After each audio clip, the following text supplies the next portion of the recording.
Hello students, R K classes में आपका स्वागत है। इससे पहले वाली क्लास के अंदर हमने जो टॉपिक पढ़े थे उनमें दो टॉपिक क्या थे, इंपॉर्टेंट थे। जिसमें आपके पास में जो फर्स्ट टॉपिक था वो था आपके पास में पूर्ण आंतरिक परावर्तन। और पूर्ण आंतरिक परावर्तन के बारे में मैंने आपको अच्छे से समझा दिया था कि पूर्ण आंतरिक परावर्तन किसे कहते हैं और यह घटना किस प्रकार से होती है। उसके पश्चात पूर्ण आंतरिक परावर्तन के लिए आवश्यक शर्तें भी मैंने आपको क्या कर दी थी, समझा दी थी। और उससे आगे पूर्ण आंतरिक परावर्तन के उदाहरण भी आपको समझा दिए थे। उससे अगले वाला जो टॉपिक था आपके पास में प्रकाश का वर्ण विक्षेपण। वर्ण विक्षेपण के बारे में मैंने आपको अच्छे से समझा दिया था। और अपना जो लास्ट टॉपिक चल रहा था वो टॉपिक था आपके पास में लेंस। और लेंस के बारे में मैंने आपको बता दिया था कि लेंस किसे कहते हैं, लेंस कितने प्रकार का होता है और लेंसों से संबंधित महत्वपूर्ण परिभाषाएं कौन कौन सी हैं। और उससे आगे था आपके पास में कि लेंसों से प्रतिबिंबों का निर्माण किस प्रकार से होता है। तो इस क्लास में अपना जो टॉपिक होगा वो टॉपिक आपके पास में लेंस सूत्र। तो लेंस सूत्र क्या होता है और किस प्रकार से निकालते हैं। लेंस सूत्र, तो लेंस सूत्र किसे कहते हैं और किस प्रकार से निकालते हैं। ध्यान देना यहाँ पे कि आपके पास में जब मैंने आपको गोलीय दर्पण पढ़ाया था तो वहां पे हमने दर्पण सूत्र निकाला था। क्या निकाला था? दर्पण सूत्र। और वहां पे मैंने आपको डेफिनेशन बताई थी कि आपके पास में बिंब की दूरी u, प्रतिबिंब दूरी v तथा फोकस दूरी f के मध्य क्या होता है, एक संबंध होता है। उस संबंध को ही क्या बोलते हैं हमें, दर्पण सूत्र। तो यहाँ पे आपके पास में लेंस सूत्र क्या होगा उसको अच्छे से समझना कि आपके पास में बिंब की दूरी u, प्रतिबिंब की दूरी v तथा फोकस दूरी f के मध्य क्या होता है, एक संबंध होता है जिसे क्या कहते हैं, लेंस सूत्र कहते हैं। अब आपके पास में जो लेंस सूत्र होता है वो किस प्रकार से निकलता है। तो लेंस सूत्र निकालने के लिए हमें किसकी आवश्यकता होगी, एक लेंस की आवश्यकता होगी। तो अब आपके पास में चाहे अवतल लेंस ले लो चाहे उत्तल लेंस ले लो। तो माना आपके पास में क्या है, एक उत्तल लेंस है। ये क्या है, उत्तल लेंस है। और ये इसका क्या है, मुख्य अक्ष है। क्या है इसका, मुख्य अक्ष है। और ये इसका क्या है, प्रकाशिक केंद्र O है। और ये क्या है, इसका मुख्य फोकस F है, F1 है। और ये क्या है, इसका मुख्य फोकस F2 है। यहाँ पे मुख्य फोकस कितने होंगे, दो होंगे। क्यों होंगे, क्योंकि आपके पास में जो लेंस है, जो उत्तल लेंस है वो क्या है, आपके पास दो वक्र आकार के पृष्ठों से मिलकर बना हुआ है। तो आपके पास यहाँ पे इसके मुख्य अक्ष के ऊपर एक वस्तु क्या रखी है, AB रखी है। इसके मुख्य अक्ष के ऊपर एक वस्तु क्या रखी है, AB रखी है। इस वस्तु से एक प्रकाश की किरण, इस वस्तु से एक प्रकाश की किरण मुख्य अक्ष के समांतर क्या होती है, आपतित होती है। जब प्रकाश की किरण मुख्य अक्ष के समांतर आपतित होती है तो वह अपवर्तन के पश्चात कहां से गुजर जाती है, मुख्य फोकस से गुजर जाती है। तो यह अपवर्तन के पश्चात कहां से गुजर गई, मुख्य फोकस से गुजर गई। एक अन्य प्रकाश की किरणें प्रकाश केंद्र O से क्या होती है, आपतित होती है। प्रकाश केंद्र O से क्या होती है, आपतित होती है। और बिना विचलित हुए सीधी क्या हो जाती है, अपवर्तित हो जाती है। बिना विचलित हुए सीधी क्या हो जाती है, अपवर्तित हो जाती है। और अपवर्तन के पश्चात पहले वाली अपवर्तित किरण को कहां पे प्रतिच्छेद करती है, B डैश पर क्या करती है, प्रतिच्छेद करती है। इसलिए वस्तु का जो प्रतिबिंब है वो कहां पे बन रहा है, A डैश B डैश पर बन रहा है, A डैश B डैश पर बन रहा है। तो ध्यान देना यहाँ पे दोबारा कि आपके पास में एक क्या है, उत्तल लेंस है जिसके मुख्य अक्ष के ऊपर एक वस्तु AB रखी हुई है। इस वस्तु से एक प्रकाश की किरण मुख्य अक्ष के समांतर आपतित होती है तथा अपवर्तन के पश्चात कहां से गुजर जाती है, मुख्य फोकस से गुजर जाती है। और दूसरी प्रकाश की किरण प्रकाश केंद्र O से क्या होती है, आपतित होती है तथा अपवर्तन के पश्चात बिना विचलित हुए पहले वाली अपवर्तित किरण को कहां प्रतिच्छेद कर रही है, बी डैश के ऊपर प्रतिच्छेद कर रही है। इसलिए वस्तु ए बी का प्रतिबिंब कहां बन रहा है, ए डैश बी डैश पर बन रहा है। तो यहाँ पे आपके पास में बिंदु मान लिया क्या है, पी है। यहाँ पे बिंदु क्या है, पी है। तो यहाँ पे ध्यान देना भाई कि आपके पास त्रिभुज ए बी ओ व त्रिभुज ए डैश बी डैश ओ में, तो यहाँ पे लिख रहा हूं मैं त्रिभुज ए बी ओ तथा त्रिभुज ए डैश बी डैश ओ में क्या होगा भाई आपके पास में, यहाँ पे त्रिभुज ए बी ओ व त्रिभुज ए डैश बी डैश ओ में ये कोण कितना है आपके पास में, 90 डिग्री है और ये कोण भी कितना है आपके पास में, 90 डिग्री है। तो आपके पास में कोण बी ए ओ बराबर हो जाएगा कोण बी डैश ए डैश ओ। कौन सा कोण आपके पास में, समकोण है। कौन सा कोण है, समकोण है। उससे आगे आपके पास में त्रिभुज ए बी ओ व त्रिभुज ए डैश बी डैश ओ में ये कोण और ये कोण, दोनों कोण कौन से कोण है, शीर्षाभिमुख कोण है। तो आपके पास क्या हो जाएगा, कोण ए ओ बी बराबर होगा कोण ए डैश ओ बी डैश। कौन से कोण है, शीर्षाभिमुख कोण है, शीर्षाभिमुख कोण है। तो यहां पे हो गया आपके पास शीर्षाभिमुख कोण। जब किसी त्रिभुज के, जब दो त्रिभुज है और दोनों के दो कोण आपस में क्या है, समान है, तो तीसरा कोण क्या होगा, स्वतः ही समान होगा। इस कारण से आपके पास में जो त्रिभुज है वो दोनों त्रिभुज आपस में क्या होंगे, समरूप होंगे। ये बात हमें यहाँ पे लिखनी पड़ेगी कि जब दोनों त्रिभुजों के दो कोण क्या है, समान है, तो तीसरा कोण क्या होगा, स्वतः ही समान होगा। इसलिए दोनों त्रिभुज क्या होंगे, समरूप होंगे। तो यहाँ पे लिख रहा हूं मैं, इसलिए दोनों त्रिभुज क्या होंगे, समरूप होंगे। तो त्रिभुज ए बी ओ समरूप है किससे, त्रिभुज ए डैश बी डैश ओ से। जब दोनों त्रिभुज आपस में समरूप है तो समरूपता के नियम से आपके पास इनकी भुजाओं का अनुपात भी क्या होगा, समान होगा। तो अब आपके पास यहां लिखेंगे कि जब दोनों त्रिभुज आपस में क्या है, समरूप है, तो इनकी भुजाओं का अनुपात भी क्या होगा, समान होगा।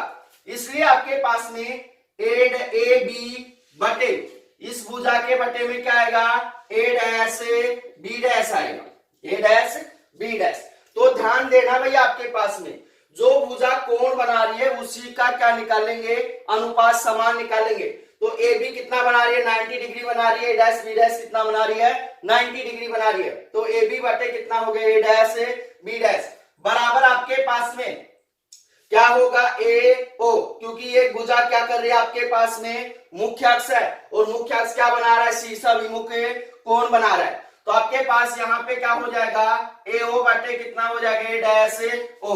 तो यहां हो गया ए ओ बटे ए डैश ओ, समीकरण नंबर ए, समीकरण नंबर ए।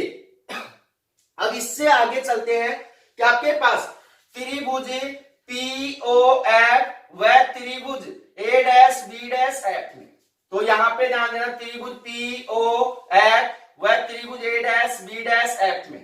तो यहां पे लिख रहा हूं मैं त्रिभुज पी ओ एफ तथा त्रिभुज क्या है, ए डैश बी डैश ओ में या एफ में, सॉरी एफ में। इन दोनों त्रिभुजों के अंदर देखना भाई आपके पास में यहां पे जो पी ओ भुजा है कितना कोण बना रही है, 90 डिग्री का कोण बना रही है। तो आपके पास ये 90 डिग्री है और ए डैश बी डैश भी क्या बना रही है, 90 डिग्री कोण बना रही है। तो ये कोण कितना है, 90 डिग्री है। तो आपके पास क्या होगा, कोण पी ओ एफ बराबर हो जाएगा कोण बी डैश ए डैश एफ। कौन से कोण है भाई आपके पास में, समकोण है। कौन से कोण है, समकोण है। उसके पश्चात आपके पास में त्रिभुज पी ओ एफ व त्रिभुज ए डैश बी डैश एफ में ये कोण, दोनों कोण कौन से कोण है? शीर्षाभिमुख कोण है। कौन से कोण है? शीर्षाभिमुख कोण है। तो आपके पास यहाँ पे लिखेंगे कोण PFO बराबर आपके पास क्या हो जाएगा? कोण A'FB'। कौन से कोण है? शीर्षाभिमुख कोण है। शीर्षाभिमुख कोण है। उससे आगे आपके पास जब इन दोनों त्रिभुजों के दो कोण आपस में क्या है? समान है, तो इनकी क्या होंगे? दोनों त्रिभुज आपस में समरूप होंगे। तो यहाँ पे हम लिखेंगे कि जब दोनों त्रिभुजों के दो कोण आपस में क्या है? समान है, तो आपके पास दोनों त्रिभुज क्या होंगे? समरूप होंगे। इसलिए आपके पास में त्रिभुज POF समरूप है किससे? त्रिभुज A'B'F से। जब दो त्रिभुज आपस में समरूप हैं तो उनकी भुजाओं का अनुपात भी क्या होगा? समान होगा। तो यहाँ पे लिखेंगे तो आपके पास क्या हो जाएगा? PO बटे कितना हो जाएगा? A', तो यहाँ होगा आपके पास PO बटे A', बराबर कितना होगा आपके पास में? बराबर हो जाएगा आपके पास में OF बटे कितना हो जाएगा? FA' या A', तो आपके पास कितना होगा? FO बटे हो जाएगा आपके पास में A'। ध्यान देना भाई कि आपके पास में इस त्रिभुज के अंदर ये है और इस त्रिभुज के अंदर ये है, तो FO बटे कितना होगा? A', होगा। अब यहाँ पे ध्यान देना कि आपके पास में जो PO है, वो किसके बराबर है? AB के बराबर है। किसके बराबर है? AB के बराबर है, क्योंकि दोनों एक दूसरे के क्या है? पैरेलल है। तो आपके पास क्या हो जाएगा? यहाँ पे PO बराबर हो गया AB। अब यहाँ पे ध्यान देना कि आपके पास में AO का मान कितना दे रखा है? आपके पास में बिंब की दूरी है, वस्तु की दूरी है। इसको हम किससे प्रदर्शित करते हैं? U से प्रदर्शित करते हैं। और OA' का मान कितना है? आपके पास में प्रतिबिंब की दूरी है, और इसको हम किससे प्रदर्शित करते हैं? V से प्रदर्शित करते हैं। और OF आपके पास में क्या है? फोकस दूरी है। क्या है? फोकस दूरी। और फोकस दूरी को हम किससे प्रदर्शित करते हैं? स्मॉल f से प्रदर्शित करते हैं। तो आपके पास में यहाँ पे देखो AO का मान दे रखा है, OA' का मान दे रखा है, परंतु आपके पास में OA' का मान नहीं दे रखा। A' का मान नहीं दे रखा। तो A' का मान कैसे निकालेंगे कि आपके पास में A' में से क्या घटा दें? OF घटा दे, तो क्या बचेगा आपके पास? A' बचेगा। तो यहाँ पे हम लिखेंगे A' बराबर क्या होगा आपके पास में? A'। इस पूरी संख्या में से A' में से क्या घटा दें? OF घटा दे, तो क्या बचेगा? A' बचेगा। तो कितना हो जाएगा आपके पास में? OF या FO बोल दो इसको, FO। तो अब ये दोनों मान उठाकर इस समीकरण के अंदर डालेंगे। PO बराबर कितना है? AB है। A' बराबर कितना है? A' माइनस FO है। ये क्यों परिवर्तित किया है? क्योंकि इसका मान आपके पास अवेलेबल नहीं है A' का। तो आपके पास A' माइनस FO का मान क्या है? आपके पास अवेलेबल है। तो ये मान उठाकर यहां डालेंगे तो क्या होगा आपके पास? AB बराबर हो जाएगा A', B' बराबर कितना होगा? FO बटे A' का मान कितना है? A' माइनस में FO। यह आ गया आपके पास समीकरण नंबर 2। समीकरण नंबर 2। अब उससे आगे ध्यान से समझना कि समीकरण 1 तथा समीकरण 2 से यहां पे देखना AB बटे कितना है? A', B'। AB बटे कितना है? A', B'। जब दोनों का LHS मान क्या है? समान है, तो RHS मान भी क्या होगा? समान होगा। तो यहां लिखेंगे समीकरण 1 तथा समीकरण 2 से जब दोनों का LHS मान क्या है? समान है, तो RHS मान भी क्या होगा? समान होगा। AO बटे कितना हो जाएगा? A' बराबर हो जाएगा आपके पास में FO बटे A' माइनस में FO। समीकरण नंबर कितना आ गया? 3। समीकरण नंबर 3। अब उससे आगे ध्यान से समझना कि आपके पास में कौन सा लेंस लिया है आपने, उत्तल लेंस लिया है, तो उत्तल लेंस के चिन्ह परिपाटी नियम से, तो यहां पे लिखेंगे उत्तल लेंस के चिन्ह परिपाटी नियम से,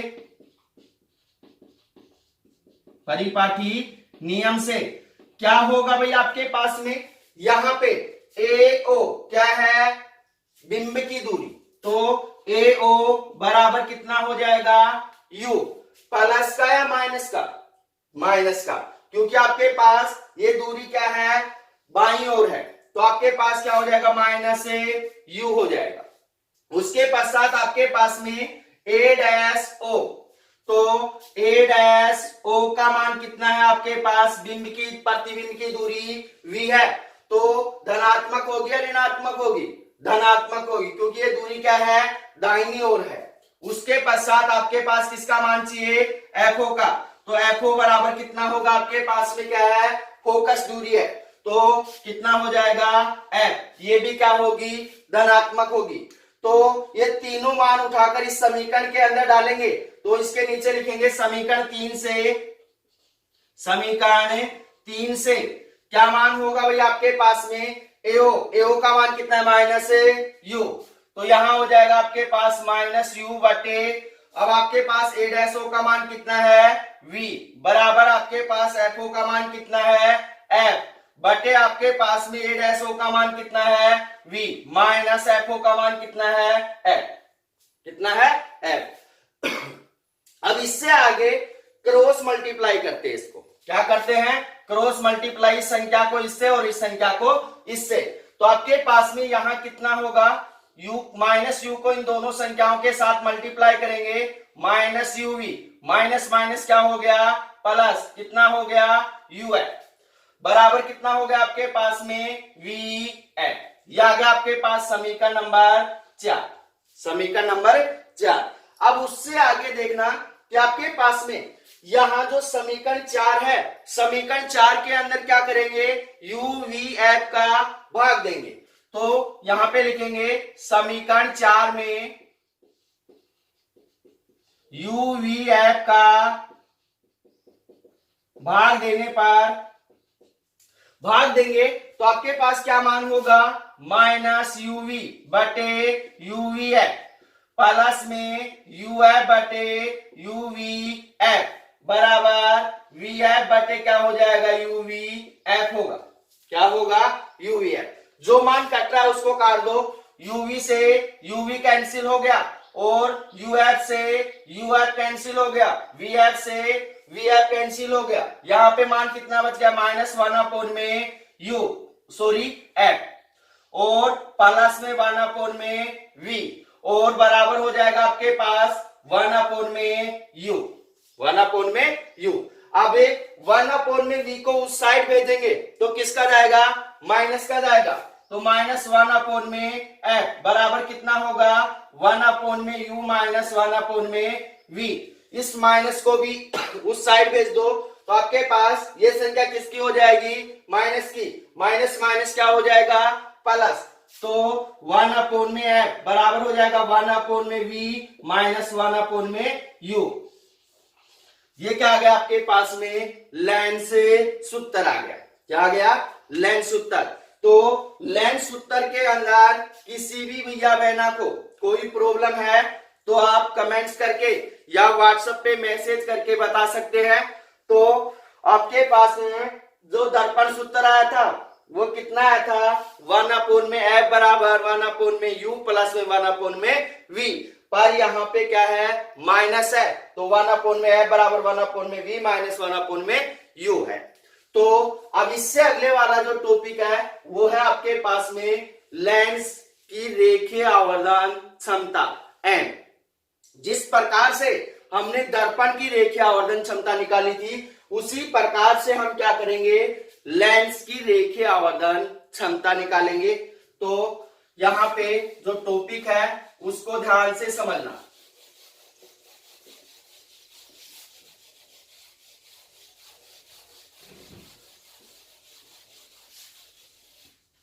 टॉपिक आपके पास में लेंस की आवर्धन क्षमता, लेंस की रेखीय आवर्धन क्षमता, आवर्धन क्षमता। और आवर्धन क्षमता को हम किससे प्रदर्शित करते हैं? कैपिटल एम से प्रदर्शित करते हैं। किससे प्रदर्शित करते हैं? कैपिटल एम से प्रदर्शित करते हैं। तो लेंस की रेखीय आवर्धन क्षमता क्या होती है, पहले इसको अच्छे से सुनना कि आपके पास में जब किसी लेंस के सामने वस्तु को रखा जाता है, जब किसी लेंस के सामने वस्तु को रखा जाता है तो लेंस उस वस्तु का क्या बनाता है? प्रतिबिंब बनाता है। क्या बनाता है? प्रतिबिंब बनाता है। तो प्रतिबिंब बनाने की जो क्षमता है, कैपेसिटी है, उसे क्या कहते हैं? लेंस की रेखीय आवर्धन क्षमता कहते हैं। दोबारा से सुन लेना, जब किसी लेंस के सामने वस्तु को रखा जाता है तो लेंस उस वस्तु का क्या बना देता है? प्रतिबिंब बना देता है। तो लेंस द्वारा प्रतिबिंब बनाने की जो क्षमता है, कैपेसिटी है, उसे हम क्या कह रहे हैं? लेंस की रेखीय आवर्धन क्षमता एम कह रहे हैं। अगर ये डेफिनेशन समझ में नहीं आई है तो दूसरी डेफिनेशन समझना कि आपके पास में लेंस के मुख्य अक्ष के ऊपर जो वस्तु है उसकी ऊंचाई कितनी है? h है। कितनी है? h है। और प्रतिबिंब की ऊंचाई कितनी है? h डैश है। प्रतिबिंब की ऊंचाई कितनी है? h डैश है। तो आपके पास इसकी दूसरी जो डेफिनेशन होगी कि आपके पास में लेंस द्वारा बनाए गए प्रतिबिंब की ऊंचाई h डैश, लेंस द्वारा बनाए गए प्रतिबिंब की ऊंचाई h डैश तथा बिंब की ऊंचाई h के अनुपात को क्या कहते हैं? लेंस की रेखीय आवर्धन क्षमता कहते हैं। इसलिए आपके पास m बराबर कितना हो जाएगा? m बराबर हो जाएगा h डैश बटे कितना हो जाएगा? h। ये आ गया आपके पास समीकरण नंबर 1। तो ये डेफिनेशन इजी रहेगी कि आपके पास में प्रतिबिंब की ऊंचाई h डैश तथा बिंब की ऊंचाई h के अनुपात को क्या कहते हैं? लेंस की रेखीय आवर्धन क्षमता कहते हैं। और यह आ गया समीकरण नंबर 1। अब लेंस की जो आवर्धन क्षमता है इसको हम u और v के पदों में क्या करेंगे? निकालेंगे। तो ध्यान से समझना कि आपके पास में u और v के पदों में किस प्रकार से होगा कि आपके पास में क्या है? एक उत्तल लेंस है और इसके सामने एक वस्तु ए बी h ऊंचाई के ऊपर क्या है? रखी हुई है, जिसकी बिंब की दूरी कितनी है? u है। और इस वस्तु का प्रतिबिंब जो लेंस है कहां बना रहा है? a डैश से b डैश पे बना रहा है और जिसके आपके पास में प्रतिबिंब दूरी कितनी है? v है। कितनी है? v है।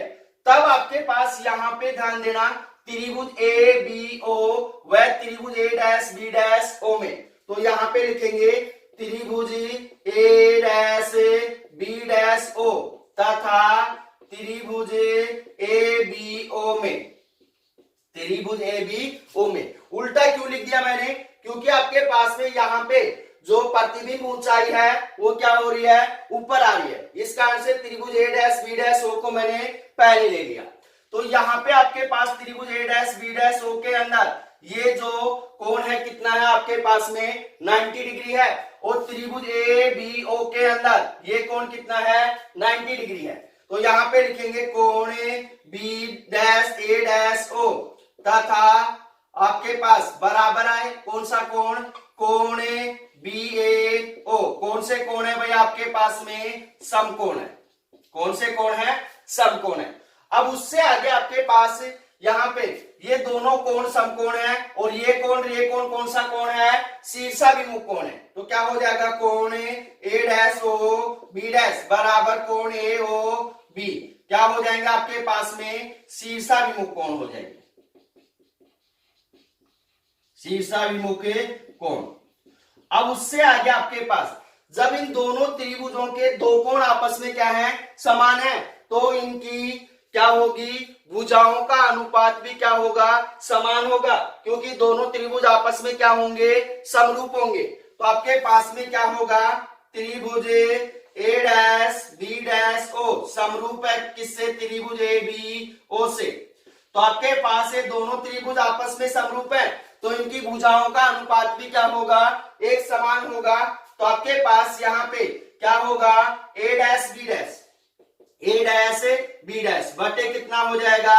ए बी बराबर आपके पास कितना होगा, ओ ए डैश या ए डैश ओ, ए डैश ओ बटे कितना हो जाएगा, ए ओ, ए ओ। तो इनकी भुजाओं का अनुपात क्या हो गया, एक समान हो गया।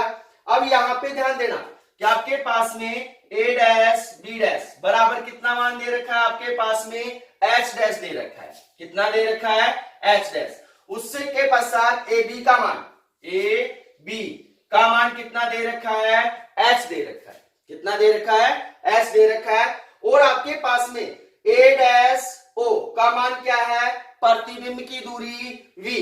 तो आपके पास ए डैश ओ का मान हो गया v, धनात्मक या ऋणात्मक, धनात्मक होगा। उसके पश्चात ए ओ क्या है आपके पास में, बिंब की दूरी, और बिंब की दूरी क्या होती है, ऋणात्मक होती है। तो ए ओ बराबर कितना हो गया, माइनस ए यू। ये चारों मान उठाकर इस समीकरण के अंदर डालेंगे तो आपके पास क्या होगा, एच डैश बटे एच बराबर कितना हो जाएगा, वी बटे माइनस ए यू। तो एच डैश बटे एच बराबर कितना हो जाएगा, माइनस वी बटे यू। अब आपके पास समीकरण एक के अंदर एच डैश बटे एच बराबर कितना है, एम है। तो यहां लिखेंगे समीकरण एक से, समीकरण एक से। अब आपके पास m बराबर कितना हो जाएगा, माइनस v बटे यू, माइनस v बटे यू। तो ध्यान देना भाई, वहां पे हमने दर्पण की जो रेखीय आवर्धन क्षमता निकाली थी, उसके अंदर आपके पास में अवतल दर्पण की जो रेखीय आवर्धन क्षमता थी वो कैसी थी, आपके पास में ऋणात्मक थी, और उत्तल की कैसी थी, धनात्मक थी। परंतु यहाँ पे लेंस के अंदर उल्टा हो रहा है, आपके पास में जो उत्तल लेंस है उसकी रेखीय आवर्धन क्षमता कैसी है, ऋणात्मक है, और अवतल की कैसी होगी, धनात्मक होगी। तो इसके नीचे हम नोट लगा के लिख सकते हैं कि आपके पास में उत्तल लेंस की जो रेखीय आवर्धन क्षमता है वो कैसी होती है, ऋणात्मक होती है, परंतु अवतल लेंस की जो रेखीय आवर्धन क्षमता होगी वो कैसी होगी, धनात्मक होगी। तो ये हो गया आपके पास लेंस की रेखीय आवर्धन क्षमता। अब इससे अगले वाला जो टॉपिक आता है वो इंपॉर्टेंट है, लेंस की क्षमता या शक्ति। तो आपके पास में यहां लिखेंगे टॉपिक आपके पास में लेंस की क्षमता या शक्ति। तो लेंस की क्षमता या शक्ति किसे कहते हैं, ध्यान से समझना कि आपके पास में जब किसी लेंस के सामने किसी वस्तु को रखा जाता है तो लेंस उसका क्या बनाता है, प्रतिबिंब बनाता है। क्या बनाता है, प्रतिबिंब बनाता है। या फिर आपके पास में लेंस प्रकाश किरणों को क्या करता है, अभिसारी। अभिसारी का मतलब क्या होता है, एकत्रित करता है एक बिंदु के ऊपर, या अपसारी क्या कर देता है, फैला देता है। तो यहाँ पे डेफिनेशन को अच्छे से समझना कि किसी भी लेंस के द्वारा प्रकाश किरणों को अभिसारी, एकत्रित करना तथा अपसारी, फैलाने की जो क्षमता होती है उसे क्या कहते हैं, लेंस की क्षमता या शक्ति। इसको हम प्रदर्शित करते हैं किससे, P से। किससे प्रदर्शित करते हैं, P से। तो डेफिनेशन दोबारा से समझ लेना, किसी भी लेंस द्वारा प्रकाश किरणों को अभिसारी या अपसारी करने की जो क्षमता होती है उसे क्या कहते हैं, लेंस की क्षमता कहते हैं। अब इसके अंदर ध्यान से सुनना कि आपके पास में जिस लेंस, जो लेंस प्रकाश किरणों को आसानी से क्या कर देता है, अभिसारी कर देता है। क्या कर देता है, अभिसारी या अपसारी कर देता है, उस लेंस की क्षमता क्या होती है, अधिक होती है। जो लेंस प्रकाश किरणों को आसानी से क्या कर देता है, एकत्रित कर देता है या फैला देता है, उस लेंस की क्षमता क्या होती है, अधिक होती है, परंतु उसकी फोकस दूरी क्या होती है, कम होती है। फोकस दूरी क्या होती है, कम होती है। सेकंड हो जाएगा आपके पास में जो लेंस प्रकाश किरणों को शीघ्रता से अभिसारी या अपसारी नहीं करता है, शीघ्रता से अभिसारी या अपसारी नहीं करता है, उस लेंस की क्षमता क्या होती है, कम होती है। और लेंस की क्षमता कम होती है तो उसकी फोकस दूरी क्या होती है, अधिक होती है। तो यहाँ पे ध्यान देना, जिसकी फोकस दूरी कम है उसकी क्षमता क्या है, अधिक है, और जिसकी फोकस दूरी अधिक है उसकी क्षमता क्या है, कम है। तो आपके पास में जो लेंस की क्षमता है इसकी डेफिनेशन अब क्या होगी, ध्यान से सुनना। अब यहां पे होगी कि आपके पास किसी भी लेंस की फोकस दूरी के व्युत्क्रम मान को ही, किसी भी लेंस की फोकस दूरी के व्युत्क्रम मान को ही क्या कहते हैं, लेंस की क्षमता या शक्ति कहते हैं। इसलिए आपके पास में P बराबर हो जाएगा 1/F। P बराबर कितना होगा, F। तो इसका ध्यान रखना भाई, जो क्षमता है, शक्ति है, P बराबर कितना होता है, 1/F। तो यहां से हम डेफिनेशन बना सकते हो आप, क्या होगा आपके पास में, किसी भी लेंस की जो फोकस दूरी है उसका व्युत्क्रम मान, उसका व्युत्क्रम मान क्या कहलाती है, लेंस की क्षमता या शक्ति कहलाती है। अब यहाँ पे जो क्वेश्चन पूछा जाता है बोर्ड एग्जाम में, वो क्वेश्चन क्या है कि लेंस की क्षमता या शक्ति का मात्रक क्या होता है। तो आपके पास में लेंस की क्षमता या शक्ति का जो मात्रक होता है वो होता है आपके पास में डायप्टर। क्या होता है, डायप्टर। तो ध्यान से सुनना भाई, आपके पास में लेंस की क्षमता या शक्ति का जो मात्रक होता है वो क्या होता है, डायप्टर होता है। क्या होता है, डायप्टर। तो ये हो गया आपके पास में लेंस की क्षमता व शक्ति। इसके अंदर आपको एक छोटी सी बात और बता देता हूं कि आपके पास में जो उत्तल लेंस होता है, कौन सा लेंस होता है, उत्तल लेंस होता है, उसकी आपके पास में जो क्षमता होती है वो कैसी होती है, ऋणात्मक होती है। परंतु अवतल लेंस की जो क्षमता होती है कैसी होती है, धनात्मक होती है। तो ये अपना क्या कंप्लीट हो गया, लेंस कंप्लीट हो गया। तो लेंस के अंदर किसी भी भैया बहना को कोई भी प्रॉब्लम है तो आप व्हाट्सएप पे या कमेंट्स करके बता सकते हैं, उस टॉपिक को मैं दोबारा से रिपीट कर दूंगा। तो आपके पास में यहां पे लेंस कंप्लीट हो गया है। अब अगला जो टॉपिक है वो है आपके पास में आंखों की संमंजन क्षमता।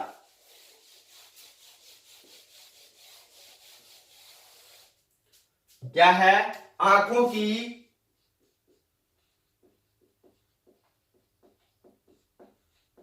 संमंजन क्षमता।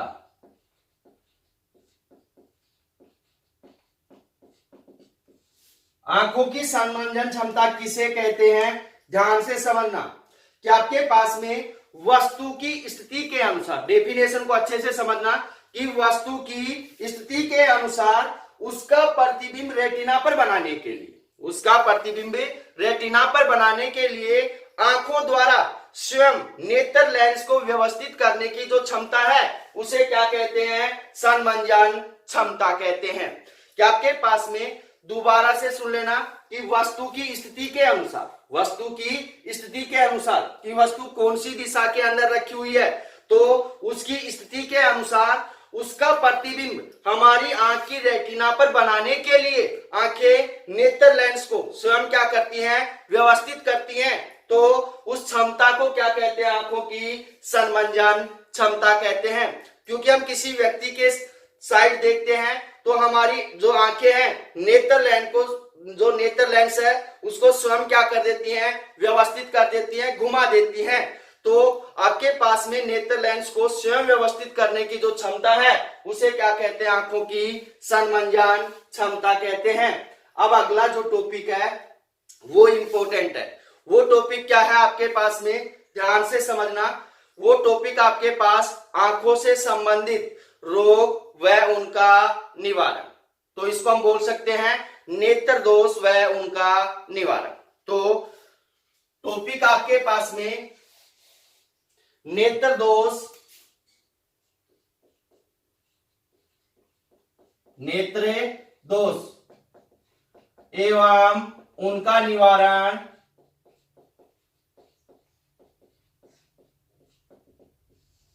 नेत्र दोष क्या होते हैं, क्योंकि काफी सारे लोगों को, किसी को पास की वस्तु दिखाई देती है, किसी को दूर की वस्तु दिखाई देती है, किसी को न पास की दिखाई देती है न दूर की दिखाई देती है।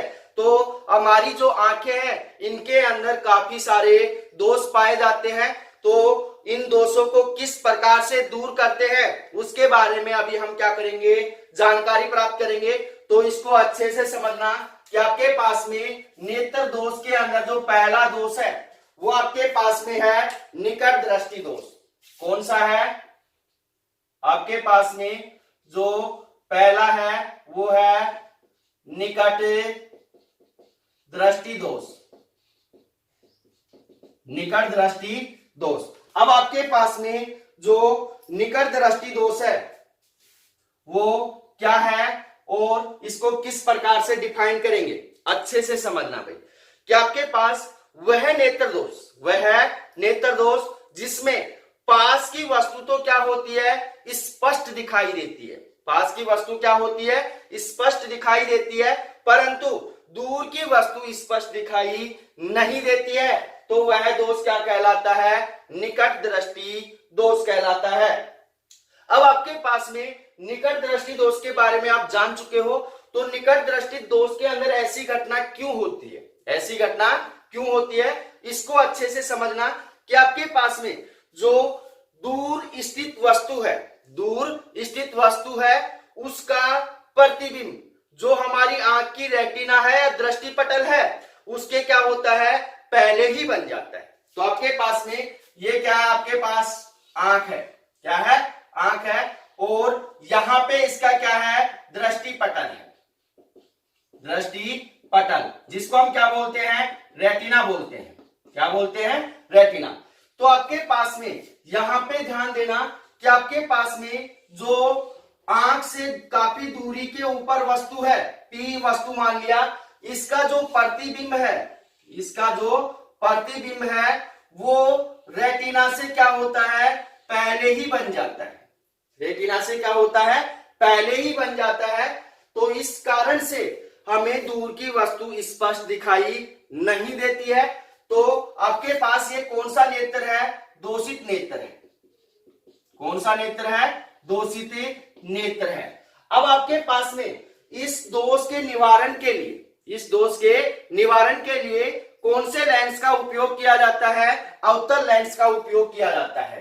तो आपके पास क्या होगा, ये मान लिया आपके पास में क्या है, नेत्र है, और यहां पे हम क्या लगाते हैं, अवतल लेंस लगाते हैं। क्या लगाते हैं, अवतल लेंस लगाते हैं। यहां पे आपके पास क्या है, इसका दृष्टिपटल है। क्या है, दृष्टिपटल, जिसको हम बोलते हैं रेटिना। क्या बोलते हैं, रेटिना। तो आपके पास में यहां पे कोई वस्तु पी स्थित है, इससे आने वाली प्रकाश किरणें जब किसके ऊपर गिरती हैं, लेंस के ऊपर गिरती हैं। किसके ऊपर गिरती हैं, लेंस के ऊपर गिरती हैं। तो लेंस इनको कहां पहुंचाता है, आंख के ऊपर पहुंचाता है, और जो हमारी आंख है वो कहां इसका प्रतिबिंब बनाती है, रेटिना के ऊपर बनाती है। कहां बनाती है, रेटिना के ऊपर इसका क्या बना देती है, प्रतिबिंब बना देती है। इसलिए हमें दूर की वस्तु क्या होती है, स्पष्ट दिखाई देने लगती है। ये आपके पास में क्या है, दोष मुक्त नेत्र है। क्या है, दोष मुक्त नेत्र। तो ध्यान रखना भाई, यहां पे क्वेश्चन ऐसे भी पूछा जा सकता है कि निकट दृष्टि दोष के लिए कौन से लेंस का उपयोग किया जाता है। कौन सा लेंस आपके पास में, अवतल लेंस है। कौन सा लेंस है, अवतल लेंस। तो और आपके पास में निकट दृष्टि दोष के अंदर क्या होता है, जो प्रतिबिंब है वो रेटिना से क्या होता है, पहले बनता है। क्या होता है, पहले बनता है। तो ये हो गया आपके पास में निकट दृष्टि दोष। उससे अगले वाला है आपके पास में दूर दृष्टि दोष। दूर दृष्टि दोष, या इसको दीर्घ दृष्टि दोष भी बोलते हैं। क्या बोलते हैं, दीर्घ दृष्टि दोष। तो आपके पास में दूर दृष्टि दोष क्या होगा, आप डेफिनेशन आप स्वयं भी बना सकते हैं। वह दोष जिसमें दूर की वस्तु तो क्या होती है, स्पष्ट दिखाई देती है, परंतु पास की वस्तु स्पष्ट दिखाई नहीं देती है। वह दोष जिसमें दूर की वस्तु तो क्या होती है, स्पष्ट दिखाई देती है, परंतु पास की वस्तु स्पष्ट दिखाई नहीं देती है, क्या कहलाता है, दूर दृष्टि दोष कहलाता है। अब आपके पास में दूर दृष्टि दोष की घटना होती क्यों है, घटना होती क्यों है, क्योंकि इसको अच्छे से समझना। क्योंकि आपके पास में यहां पे एक नेत्र है, इस नेत्र के अंदर ये इसका क्या है, रेटिना है। क्या है, रेटिना। अब यहां पे आपके पास में इसके पास कोई वस्तु क्या रखी हुई है, P रखी हुई है, कोई वस्तु क्या रखी हुई है, P रखी हुई है। तो इस पास वाली वस्तु से आने वाली प्रकाश किरणें जब नेत्र लेंस के ऊपर गिरती हैं तो इनका जो प्रतिबिंब है वो क्या होता है, रेटिना से पीछे बनता है। कहां बनता है, रेटिना से पीछे बनता है। इस कारण से हमें जो वस्तु है स्पष्ट दिखाई नहीं देती है, इस कारण से निकट की वस्तु स्पष्ट दिखाई नहीं देती है। तो आपके पास ये कौन सा नेत्र है, दोषित नेत्र है, दोषित नेत्र है। तो अब उससे आगे इसके निवारण के लिए कौन से लेंस का उपयोग किया जाता है, इसके निवारण के लिए उत्तल लेंस का प्रयोग किया जाता है। किसका किया जाता है, उत्तल लेंस का प्रयोग किया जाता है। यहाँ पे आपके पास क्या है, नेत्र है और ये इसका क्या है, नेत्र लेंस है। तो आपके पास इसके पास यहाँ पे कोई वस्तु क्या है, स्थित है। तो यहाँ पे हम कौन से लेंस का प्रयोग करेंगे, उत्तल लेंस का प्रयोग करेंगे। तो उत्तल लेंस से जैसे ही प्रकाश किरणें किसके ऊपर गिरेंगी, नेत्र जो आपके पास में लेंस है उसके ऊपर गिरेंगी, तो ये इसका प्रतिबिंब कहां बनाता है, रेटिना के ऊपर बनाता है। कहां बनाता है, रेटिना के ऊपर बनाता है। तो आपके पास में जो वस्तु है वो क्या होती है, स्पष्ट दिखाई देती है। क्या होती है, स्पष्ट दिखाई देती है। तो ध्यान देना कि आपके पास में दूरदृष्टि दोष के अंदर कौन से लेंस का प्रयोग कर रहे हैं, उत्तल लेंस का प्रयोग कर रहे हैं, उत्तल लेंस। और निकट दृष्टि दोष के अंदर किसका प्रयोग किया है हमने, अवतल लेंस का प्रयोग किया है। तो ये हो गया आपके पास दूरदृष्टि दोष। अब इससे अगले वाला जो दोष है वो है आपके पास में अबिंदुता दोष। कौन सा है, अबिंदुता दोष। तो आपके पास में अबिंदुता दोष क्या होता है, अबिंदुता दोष क्या होता है, तो अच्छे से समझना भाई। अबिंदुता दोष, तो अबिंदुता दोष क्या होता है, अच्छे से समझना कि वह नेत्र दोष जिसमें व्यक्ति को वस्तु की जो क्षैतिज अवस्था है, कौन सी अवस्था है, क्षैतिज अवस्था। आपके पास में किसी भी वस्तु की दो अवस्थाएं होती हैं, एक क्षैतिज होती है और दूसरी क्या होती है, ऊर्ध्वाधर होती है। तो क्षैतिज अवस्था तो स्पष्ट दिखाई देती है, परंतु जो ऊर्ध्वाधर अवस्था है वो क्या होती है, फैली हुई प्रतीत होती है। क्या होती है, फैली हुई प्रतीत होती है। तो उसे हम क्या कहते हैं, अबिंदुता दोष कहते हैं। क्या कहते हैं, अबिंदुता दोष।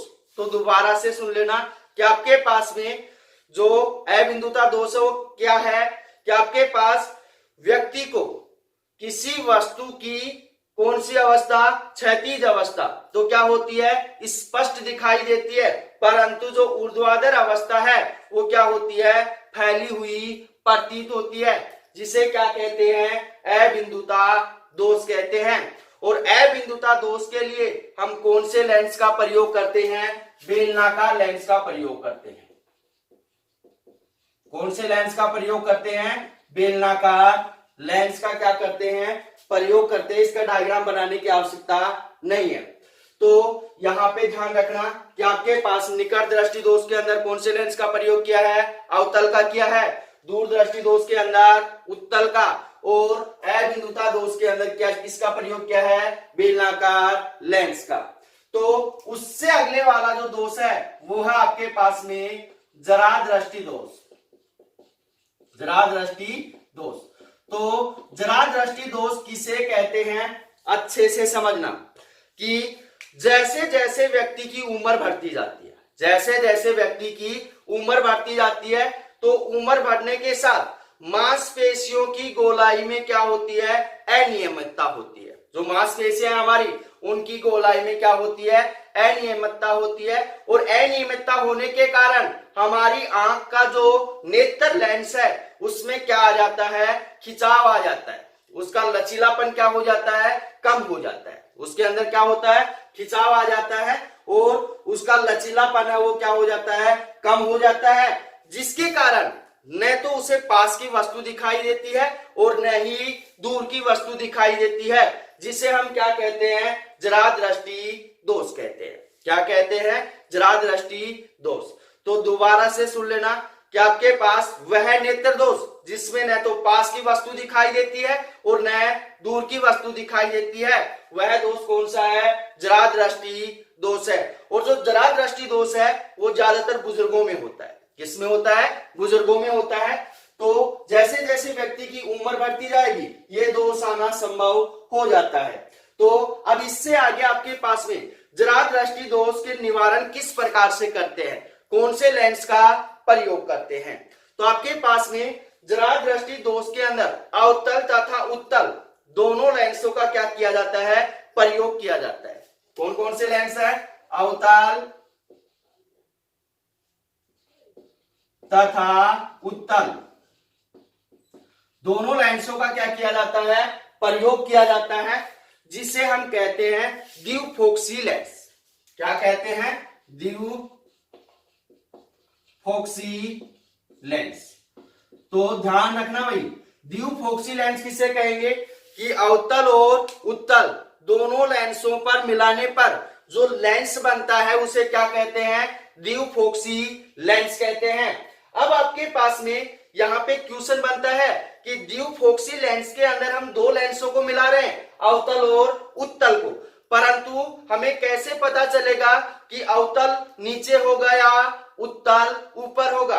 तो यहाँ पे ध्यान रखना भाई, द्विफोक्सी लेंस के अंदर आपके पास में जो अवतल लेंस होता है वो क्या होता है, ऊपर होता है। क्या होता है, ऊपर होता है।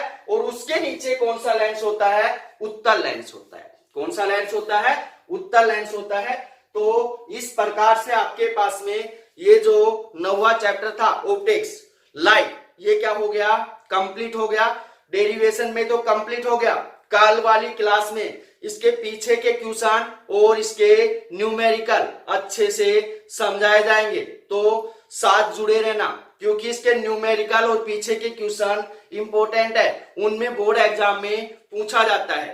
तो किसी भी भैया बहना को किसी भी टॉपिक में ऑप्टिक्स के अंदर, लाइट के अंदर आपको प्रॉब्लम है तो आप कमेंट्स करके बता सकते हैं, उसको अच्छे से दोबारा दूसरे वे में समझा दिया जाएगा। अगर वो वे आपको समझ में नहीं आ रहा है तो दूसरे वे में क्या कर दिया जाएगा, समझा दिया जाएगा।